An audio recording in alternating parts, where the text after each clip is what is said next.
At least since the presidency of Theodore Roosevelt, Americans have recognized the need to care for our environment.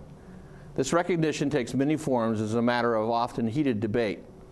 Whatever the positions, most Americans now stop short of the dominant 19th century attitude, assuming unlimited abundance. From the passenger pigeon to the buffalo, from the Cuyahoga River fire of the 1960s to an ever-diminishing Everglades, we now know that human behavior can alter, often destructively and sometimes permanently, the environment in which we live. There are success stories resulting from this change of heart. Perhaps for its emotional and symbolic value, chief among these stories is the now resurging population of the American bald eagle.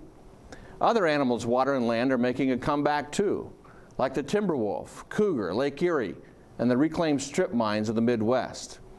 Environment is simply a contemporary word for God's creation. It's the world He created and that we live in because He placed us here in the sixth day of creation. God provided the environment for our sustenance and enjoyment. He gave us dominion, and with it He gave us responsibility for right decisions and accountability to Him for our actions.